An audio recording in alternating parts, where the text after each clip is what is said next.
All in all, it is an enormous update. It is a largely very good update.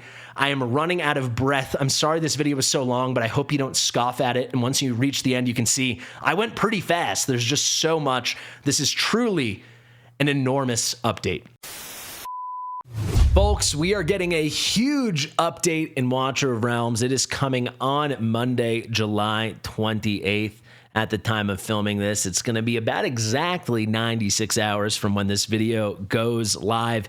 And not that many people are talking about this update, even though there's so much in here. And I think it might be because there's so much in here. I'm certainly not going to say this is the best update ever. I think there's a lot of amazing stuff in here, but I think this might be the biggest update ever. There's so many different things, so I really don't have time to mess around. Let's start breaking this down. Except wait, we have to do one thing. The Creator of the Year award voting ends in 6 hours. If you're watching this around when the video comes out, we've got 6 hours. It is a super tight race for first and second place between Evil Planet and yours truly. The top 10 is basically completely locked in, so the battle that remains is going to be me versus the Evil Planet himself. Very not evil guy, but someone we're trying to take down. So if you haven't voted yet, you do get 5 votes a day, but today is the last day. So if you haven't voted, do it. You sign in, you need your game ID and your server ID. Then you'll click the get code button and you'll get a 4-digit code from your in-game mailbox over here. If you don't know what your game ID and your server ID is, pause it. This is how you find it. Click on your avatar and then it will pop open your player profile. The first bit's your game ID. Second bit is your server ID. I spent a while on this image, so if you appreciate that, not that long. If you appreciate that, make sure you go and you vote. You get 5 votes. Consider using them over here because it is a very tight race, as you can see. All right, let's break down this update. I'm going to try to just do it in one shot because there's no time to make this a perfect reading of everything. There's so much in here. Starting off with hero buffs. And there's actually quite a few. We've got a couple lords getting buffs, namely Araka and Rygar. Rygar, in my opinion, is a much stronger buff than Araka, though there is good stuff in here for Araka. So you can see Araka has this effect. I think maybe it's part of her talent. It's unlocked with promotion grade 5. When she attacks targets she is not blocking, she gets a damage boost and a crit rate boost. This is what it used to be. 20% damage, 10% crit rate. Now they're realizing most people can build 100% crit rate on their heroes pretty early on into the game, so they're just upping it to a 30% damage boost instead of 20. So no crit rate boost, but you get a 30% damage boost if she is not the one blocking a target. It's fine. The next one, I do like this. Here with her Spider Stance ability, it's now been optimized. Previously, it made it so attacks would hit one more target. Now it's a little bit better. Basic attacks now are 2 consecutive strikes. If there are 2 different targets, it will prioritize having each strike one for one target, one for another. However, what I like about this is if it's boss content or there's just one target in range, it will be a double hitter. And that will be pretty strong. This actually, I think, is the biggest boom to her kit. This is the biggest improvement. The only other really big one is going to be this over here, not counting Awakenings. We got Spider Toxin. This is one of her passives. She's got this Spider Bite Explosion effect. This is basically like her version of the poison. When it explodes, you'd get a little bursty AoE damage. Before, with skill ups, it went up to 40%. Now it's going up to 150%. So this is going to become a lot more relevant and a lot stronger. Here's a cool thing for crowd control. She has her messy web effect. This is like basically a stun, but it's her signature one using webs to stun. Previously with max skills against ground units, it would be a 2-second stun. Now it's 2.5 seconds. And then against air units, it was going to be a 4-second stun, and now it's 5 seconds. So in both cases, the stun lasts 25% longer. Pretty good.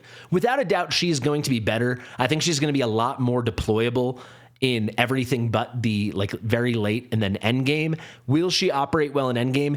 It will depend how certain parts of this buff manifest, but I do not think she's going to be anything like end game meta. Maybe there could be a special map where she really shines in like GVG, but I think for boss content and things like that, I don't think she's going to be game changing, but she is definitively going to be better. With Awakenings, things do get pretty good though. She is going to finally get acute poisoning Once they introduced Nastia and Vixera, and they had acute poisoning, this increases the damage units take when they are poisoned. We were like, how does Araka not have it?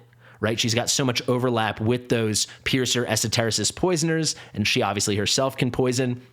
Well, you can see at A3, she's getting it now. Previously, the A3 would increase the duration of spider bite and poison by 2 seconds. Now it will be when she inflicts poison, she also inflicts a 40% acute poisoning. This is going to increase the damage of all poisons, and then Toxic Surge. Right now, only Numera does Toxic Surge, but this change to Awakening is significant. But let's be honest, you're not putting Soul Stones into Araka, so this buff is gated behind pulling 4 copies of Araka. So this is going to affect like 1 in every 10,000 players or something like that. It doesn't really matter. If we go to the A5 now, this has been enhanced. Now you got to pull 6 copies of Araka. Before it was, when an enemy dies with Spider Bite, it's going to deal 110% AoE damage to nearby enemies affected by poison 1 more time. So an additional instance of that AoE damage. Now it completely changes. Damage will be increased by 25% against enemies affected by poison, and then it keeps the old effect. When an enemy with Spider Bite dies, deals 110% AoE damage to nearby enemies affected by poison 1 more time. I mean, if you have an A5 Araka, she's certainly going to be a lot stronger, but I think even at A5 with all these changes, she's not anything like God tier or special. She's just a lot more usable now. Rygar's getting some pretty major changes, though, and it starts with his Lord skill. So when Rygar is the Lord in a team, after he ults, previously, basic attack damage would be increased for all his faction allies. Previously, it was 25%. Now it's going up to 30%. Not a ton more, but it is an improvement. But here's a good thing. HP regen from those basic attacks previously would heal his faction allies and himself by 3%. They've doubled that heal to 6%. So if you've got like a Rygar and a Volca, you're getting so much extra passive healing for your Nightmare units. It's pretty dang good. The basic attack now, Warlord's Might can now trigger the extra bleed effect, lasting for 5 seconds. It's a 5-second dot. It's going to be bleed, so this is true damage over time, and it also comes with increased physical damage taken. It's a unique effect in that regard, so it stacks with like vulnerability and defense break, stuff like that. This is definitely nice.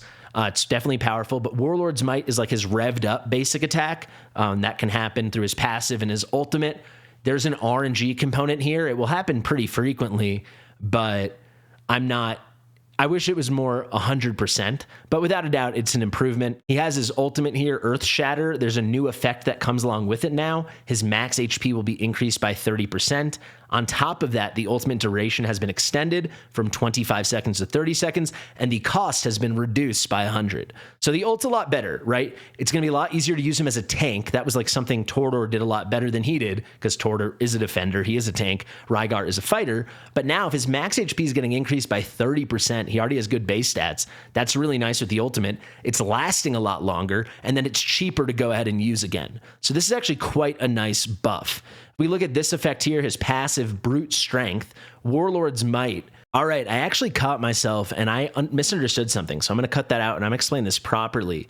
Warlord's Might, when he triggers it, he can land a defense break, so that's how I was reading this. He does a 20% defense break like Tordor. For him, it's when he does his ramped up basic attack.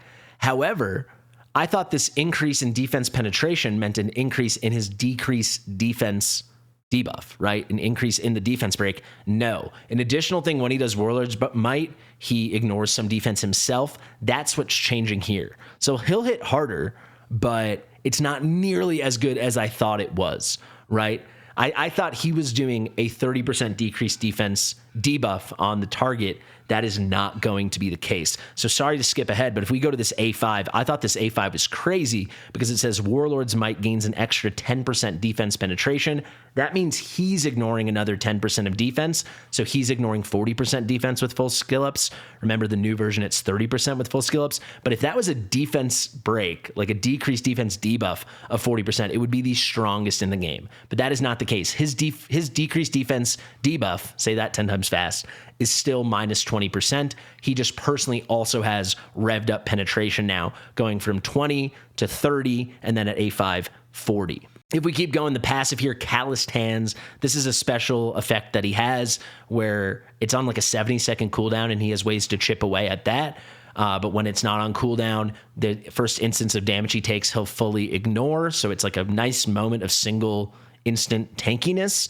Now you can see when he ults, its cooldown is reset immediately. So you have control over when it happens now. And this makes him really viable to be like a single target tank for something like Abyss 1. When that meteoric deluge comes down, he can make sure that he withstands that first hit.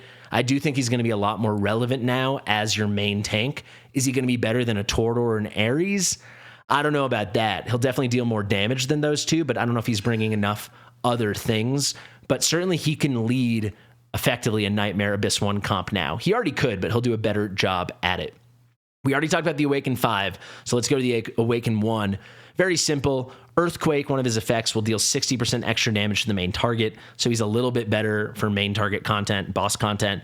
They're definitely trying to push him in the direction of being a lord that's more viable for bosses. He already was good, but now he's probably going to more directly compete with Torador for certain content. I think in general, for progression and a lot of things, once you have a good roster of fighters, Torador will still be preferable, but Rygar is certainly, this is a significant buff. I am disappointed that I was wrong, and I'm glad I caught it early, but if he was getting a defense break of up to 30% and then it went up to 40 at A5, that'd be so good. Like a debuff that helped everyone. But no, he has the same 20% decreased defense, and then he himself is going to ignore a little more extra defense. The final major hero buff is going to be Malric. They're changing his talent. Previously, it said grants a wizard's rune, that's like his special buff effect in his kit, to the next hero deployed in attack range. Now, it is grants a wizard's rune to the ally with the highest attack in attack range. So, makes it a little more specific, easier to control. There are pros to this, there are cons to this. It's whatever.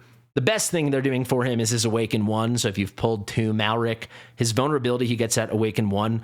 Before it wasn't much at all. 10% magic vulnerability. Now they've increased it a lot to 25%. That's the second highest value we see in this game for magic vulnerability. In general, it's about as high as we get. There's a couple units that can do 30%, but this is in line with like an A1 Twin Fiend or an A1 Soul Cadence. It's a good effect.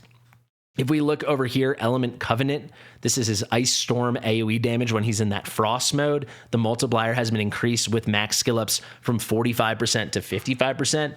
Do I think that's going to make a big change? No. If we go to Kai, skill optimization, the spawn logic of his little traps, the Verm Snares, that has been optimized. That could be really good. I mean, nowadays Kai is just good after he got that huge buff maybe half a year ago, but this is another nice, I guess, optimization. If we go to Valderon, we've got a bug fix. Previously, certain allies' skills and gear effects, so they're talking about like inspiration and invigoration sets, stuff like that, they couldn't affect him shortly after deployment. He kind of rises up from the ground, and you couldn't put buffs and effects on him in that time. Now they fixed it, and you can. That's good. Rourke has a bug. They fixed an issue where shield stacks were insufficient during the ultimate, so if that's what it sounds like, he should be a little bit better because he scales with his shields, right? Talon, this is really just a Guild Wars thing. Berserker stance description has been expanded. She will be considered as a platform unit, so, you know, the marksman version of Talon, not the bear version, not the melee version, when she's in Guild Wars. This is a huge one, potentially, if they do it right. So we're going to find out when it comes. But when we got Tallulah, the Holly Blue, this is the second time they've done a buff like this on her. They are optimizing the targeting logic for her ultimate, so where she's sending her butterflies, and they're increasing the chance that she selects allies with debuffs. I wish they just made it so she'd spread them out and guarantee as many allies as possible were touched by the radius of support buff, whatever effect that Tallulah does with those butterflies. Maybe this will do that. If it does, she becomes instantly so much better for APOC 2. She's already viable for a 120k run, but there is some RNG and some annoying components. This, if it can make it 100%, it really elevates her. As you'll see a little later in the video when we talk about exclusive gear, she's also getting a piece of exclusive gear that should help with her healing. If all these things line up and they're really good versions of how we're reading them, Tallulah should be a lot better. We got 2 more hero buffs, very small ones, though pretty cool ones, especially I over here. But let's start with Zila 2. Her passive, Empress Might. The trigger condition has been adjusted. Previously, it said charges energy after 3 seconds of not dealing damage. Now it's charges energy after 3 seconds of not dealing direct damage. I don't really know how Zila 2 ever doesn't deal direct damage, but good to know. There must be something in her kit I'm not thinking of. And then this one I really like because maybe it portends of something I've wanted forever. Ai is getting dual faction membership in the North Throne. Makes sense. She's literally an ice queen, princess, whatever, that freezes everything. Does this mean our boy Boreas finally will get dual faction with the North Throne? The guy's literally made of ice. Please, Moonton, please. I might send them just this timestamp. Moonton, please give Boreas dual faction in the North Throne. Please, please do that. All right, we have so much Demon Soldier news. I want to apologize in advance, but as you can tell already, this video is going to be long. We already spent 10 minutes just on the hero buffs. For GVG lovers, if you want, on stream, I can go into detail and explain all of this, but I'm going to be pretty fast here and just do the quick hits because I know a lot of people don't love GVG. So I'm just going to give the lowdown. Essentially, this was teased almost half a year ago, but they are introducing factions to Guild Wars. They're like formalizing the factions. They've kind of been getting at it a bit over the past couple seasons, but now officially it is coming. We are getting Demon Captain, Faction Lords, faction team synergies and bonuses, so on and so on. To start with, there will be two factions. There's the Frostborn faction and the Chaos faction. It's kind of like a Demon Soldier version of the North Throne and a Demon Soldier version of Chaotic. You can kind of think of it like that. Let's just quickly take you through it. We're getting a new Demon Soldier faction feature. So the faction here is Frostborn, and these Frostborn units can inflict Winter's Bite. All of these Frostborn faction units. And you already know what Winter's Bite does. Once you get 3 stacks, it converts it to a 4-second freeze, and frozen enemies cannot block. Frostborn additionally have a thing just for all of them where they have increased freeze resistance, so you can't really freeze them, but they also take more continuous damage. These are like the key features of the Frostborn. I want to quickly tell you about Chaos, and then we'll break down the new units. With the Chaos faction, this is a damage escalating faction that gains advantages through survival time or number of Demon Soldiers. So those are the two ways you can rev up your Chaos faction Demon Soldier units. They take increased damage from the Watchguard and the Supreme Arbiters, so like the guys that are fighting Chaos canonically, I guess, but they also deal increased damage to their enemies, the Watchguard and the Supreme Arbiters. Let's go through the couple new things here with the Frostborn. They're getting a captain, and it is Glacius, and he's going to be awesome. So we're getting a brand new Demon Captain. So this is like the highest rarity, kind of like that mythical rarity like Maw and the Scale Skin Champion. Is that his name? The big marching guy on the turtle, is it? The guy you get from Gear Aid 1, you know what I'm saying. They were getting our third one ever, and it's going to be Glacius. The way we have Maw as one, and Maw's also a character in the game, we're getting that with Glacius. He's good at control, team support. He inflicts Winter's Bite, enhances the survivability of Demon Soldiers who have the Mark of the Frostborn, aka they're part of the Frostborn faction. His Lord skill, he's going to increase faction team Demon Soldiers' basic attributes, so it's like a Lord bonus for your Demon Soldiers, and then when enemy heroes gain a freeze effect, increases its duration by 50%. So when you get a freeze out on the enemies cast by your Frostborn units, the duration of that freeze will be 50% higher. So you can run like faction synergy teams now with these Demon, Captain, Lord, whatever. Kind of crazy. We're getting a bunch of new Demon Soldiers that are Frost Demon Soldiers to fill it out. There's the legendary one, the Frost Canid. I'm hoping this means like a Frost Canine, and we're going to have, it says extremely high movement speed. So is this like a super speedy, wintry, frozen, icy dog? Because I would love that. Then we're getting another legendary one, the Frost Guardian. This is going to be some kind of tank, very spicy. Then we get a mage, the Frozen Cleric, a control-type Demon Soldier that can inflict Winter's Bite. And then we get the Ice Vermin. This is a control-type Demon Soldier. It has some kind of self-destruct. Maybe it's kind of like the suicide bugs we have. Pretty interesting. We introduced Chaos. They are also getting a Demon Captain. It's someone called Slaughter. Is this going to be a playable hero as well? The way we have Maw, and now we have Glacius and Glacius. Are we starting with Slaughter, and then Slaughter is going to be a unit? I don't know, but he is a faction lord. This is a powerful damage dealer that can grow continuously after instant revival. So some kind of revive upon death effect requires protection or healing support from allies. So he's very chaotic, right? He probably is best at low health, needs special kind of support, so he'll fit in nicely with his chaos synergies. Maybe he's going to be someone like Valderon, who's a bit more of a selfish, chaotic lord, right? It's kind of all about him. His skill here, he's going to boost the attributes again, 15%, like any legendary lord in this game. Every 30 seconds, he reduces all enemy heroes' damage by 10% for 10 seconds. For each additional faction demon soldier in the team, increases enemies' damage reduction by 5%. So, if you're running him with 4 other chaos units underneath him, you're talking about an additional 5%, 5%, 5%, 5%, 20% damage reduction for all the enemies. Add that with the base 10. It's a 30% damage reduction to all enemy units for 10 seconds every 30 seconds, like 1/3 uptime. Pretty nice. They named a demon soldier after me over here, the Grotesque Fiend. How y'all doing? This is a legendary demon soldier. This demon soldier is a damage dealer with continuous growth potential. He gains attack and HP bonuses throughout the fight as demon soldiers die. Sounds very interesting. Maybe this is going to get me back into GVG because this is pretty spicy. And then they're not introducing a bunch of new units like they did with all the ice guys. What they're doing is they're converting existing demon soldiers to give them faction membership in the demon soldier chaos faction. So the high order abyssal beholder, those little, I don't know, spidery sluggy guys, they're going to join chaos. The infernal cleric obviously is joining chaos. The chaos shaman, even more obviously, is joining chaos. The frozen drifter, here's a different realignment. He's joining frostborn, and the frostborn scholar, yes, is joining frostborn. Like I said, they've been pushing us towards this, but now it's finally arriving. Should be pretty dang cool. They're doing a balance adjustment. They are buffing the frozen drifter, so the chance to inflict winter's bite is increased from 12% to 20%. That's pretty good because the frozen drifter historically has sucked. This is unfortunate. This will bother some people. The chaos shaman is getting nerfed. So previously, the continuous damage from Chaos Flame was 30% from burning every second. Now it's 20%. And then the continuous damage from Chaotic Blessing is nerfed from 60% per second to 40%. On top of all of that, they have reduced his attack, his base attack, by 20%. They've adjusted BP calculation for all demon soldiers. This adjustment will not affect their actual attributes. It's just how BP calculation is working. So that will be interesting to investigate. Now they've added something pretty cool. It is called the Void Core. And you can think of these as universal shards of demon soldiers for different rarities. So we have the epic demon soldier Void Core, the legendary Void Core, and the demon captain Void Core.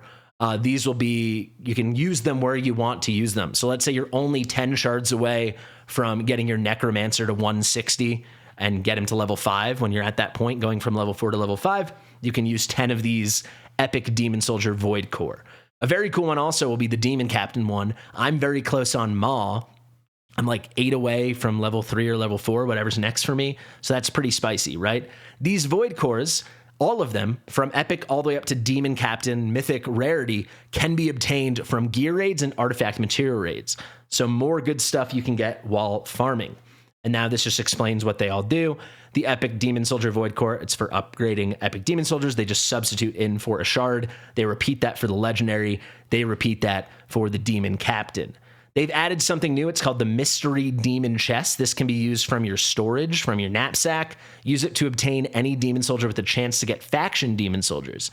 Mystery Demon Chest is mainly obtained through Guild Wars, Gladiator's Gauntlet, Void Rift, Gear Dungeon Shop, and Drake's Chasm. So this is a new drop into Drake's Chasm. If this suppresses the drops we want, like Soul Stones, I think we all should rightfully be very pissed. These will start being available on August 1st, so very soon after the update, you can get them from the Gear Dungeon Shop. There's also a new achievement, and everyone should get this. Attack one time in Guild Wars, and you will get a Demon Soldier Choice Chest, and you can choose between the Frost Guardian Demon Soldier and the Grotesque Fiend. You know who I'm taking. I'm taking my namesake, or I guess I'm the namesake. I'm taking the Grotesque Fiend. Optimize the display of Demon Soldier's source by adding a new interface for their sources. That'll be cool to see. Now, here we are, like 20 minutes into the video with the spiciest part. And I'm actually going to skip around because we've got new artifacts and then we've got new gear. Actually, you know what we'll do? Let's get the freaking Guild Wars stuff out of the way. All right, new season's going to start. They're updating the Central Keep and the Defense Tower maps. There'll be a new theme, a new avatar border, and new emotes, all the standard stuff.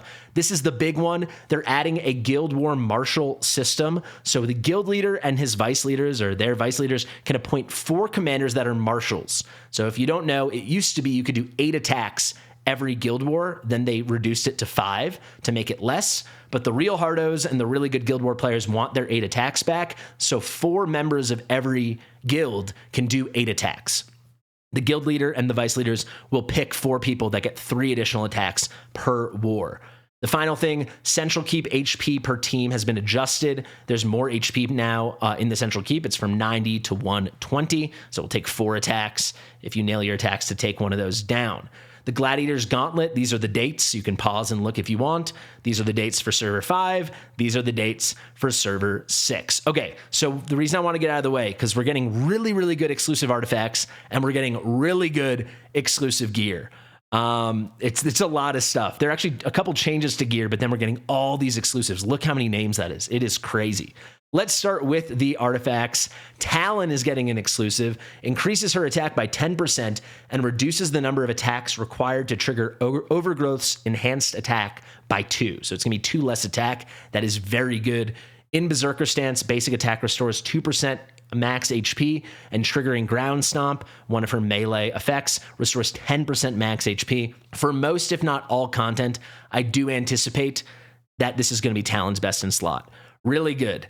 Now here's something for all content, for sure. This will be Boreas's best in slot. Boreas is getting a new exclusive artifact and a new exclusive piece of gear. If you can get all this on Boreas, he might be better than he was pre-nerf. Like Boreas he's already, getting better and better with all the new content. But Boreas, with this artifact and with the gear, when you see it, Boreas is going to be popping off. So what does this do? The Eternal Winter exclusive artifact increases his attack by 20% during the ultimate when casting Frozen Purification, which is his huge, massive damage AoE hit. There's a 25% chance to double cast it. So you can think of it this way. Every 4 times, one of those times he'll double cast. So every 4 casts of his best ability is now 5 casts.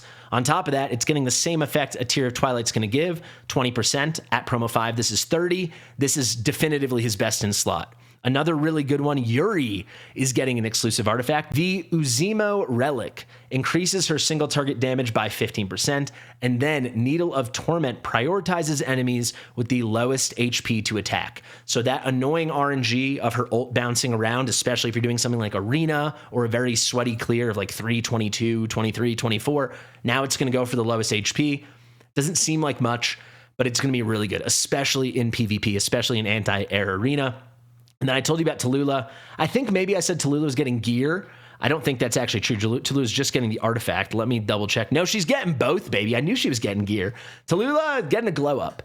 This exclusive artifact, Song of the Butterfly, increases healing effect by 25% and butterfly flight speed. That's really good because you want her butterflies moving back and forth a lot. Enchanted Ritual sends 1 additional butterfly to allies. This is by a mile her best in slot. So this is an excellent exclusive for Tallulah. Could this take her to another level?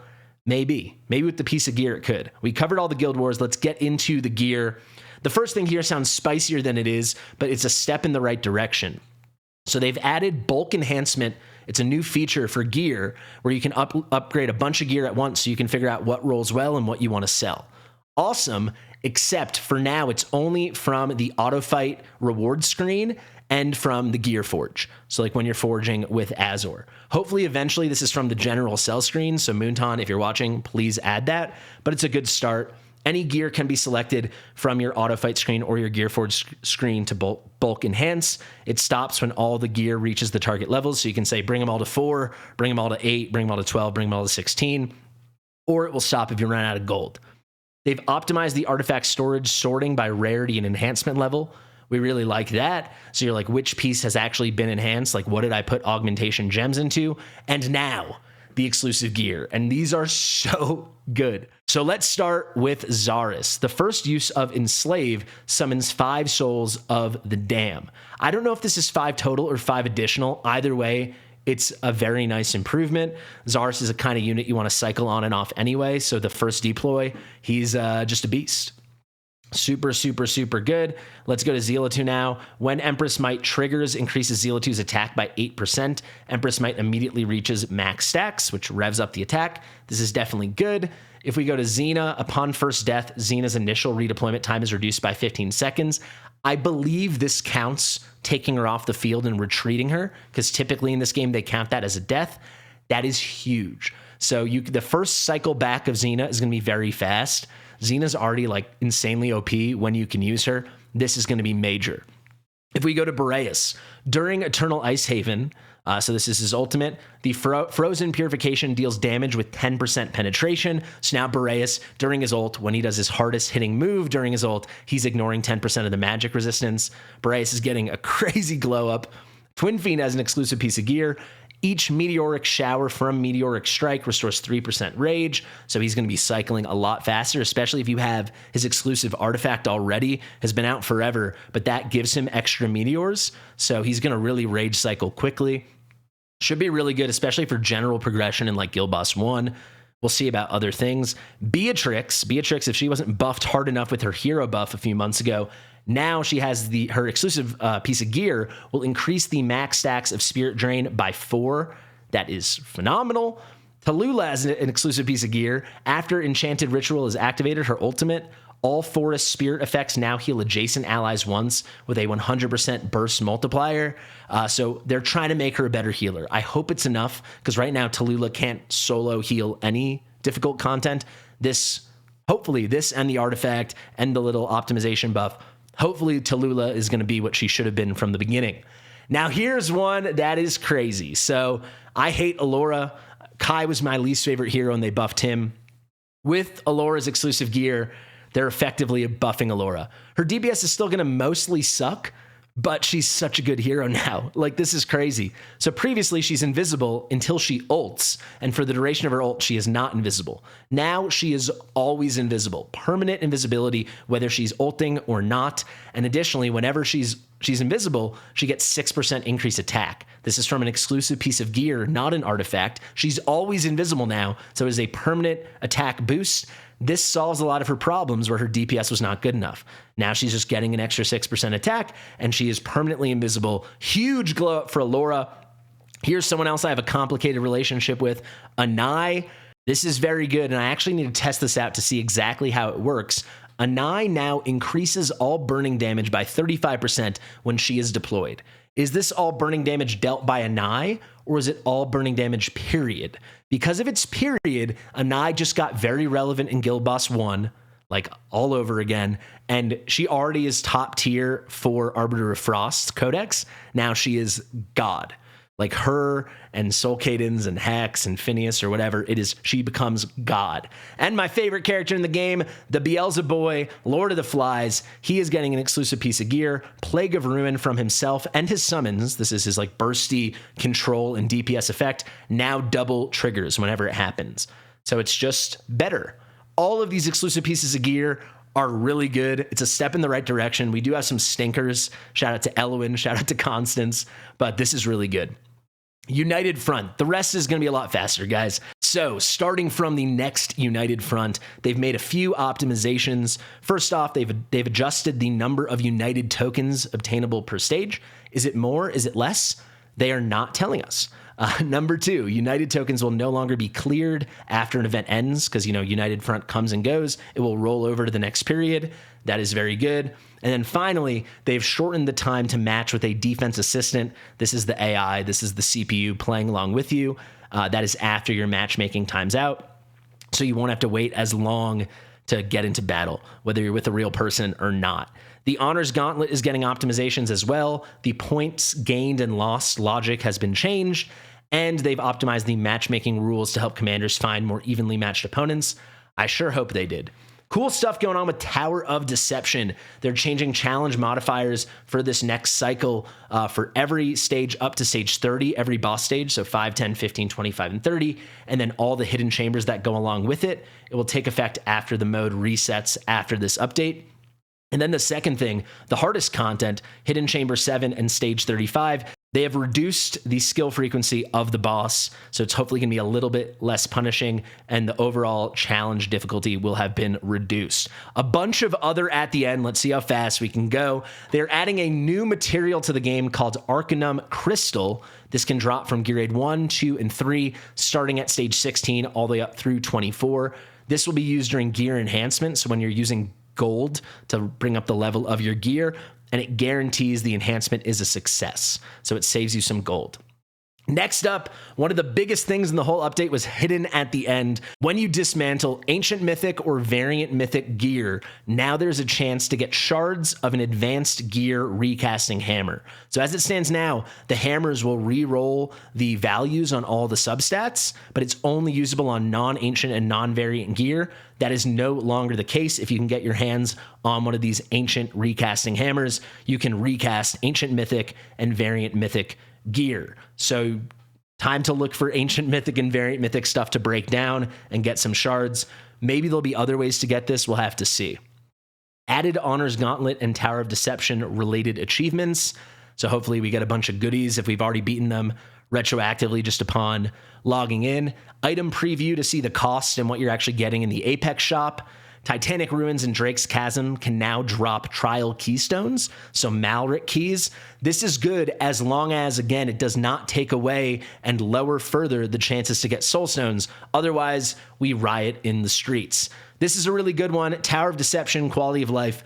Auto fight feature now records the gear and artifact info, so you don't have to go re-gearing every month for the Tower of Deception. The daily purchase limit for huge stamina potions in the diamond shop is adjusted to 10. This is insanely player unfriendly, so you can't buy all 99 every day and stock up when you want to. I really don't like this. I don't know why they're doing this. It's a very good update, and then this is just not player friendly. It's greedy, and I don't like it. Stamina daily purchases now have a limit of 30 times, and after reaching 20 purchases on the same day, the purchase price will gradually increase. Now, is this stamina daily purchases from like using your diamonds for stamina? I think so.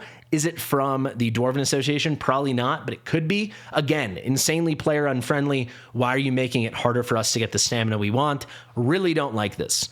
This is a very simple one I really do like. They've changed the order of the buttons in the gear screen to now go Gem Enhancement, Foundry, Quick Change. So the Quick Change button is where it used to be. Great. Fixed an issue where some chest opening effects did not match the rewards. Fine. Enhance the Drake's Chasm interface to better showcase the new Demon Soldier drops.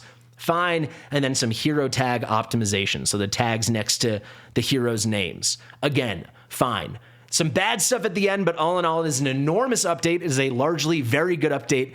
I am running out of breath. I'm sorry this video was so long, but I hope you don't scoff at it. And once you reach the end, you can see I went pretty fast. There's just so much. This is truly an enormous update.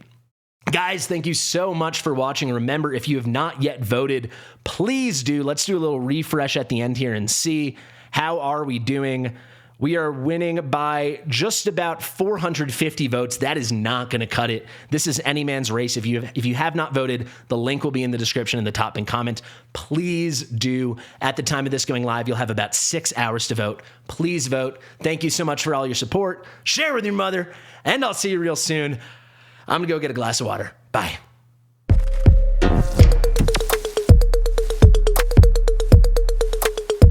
Fastidious.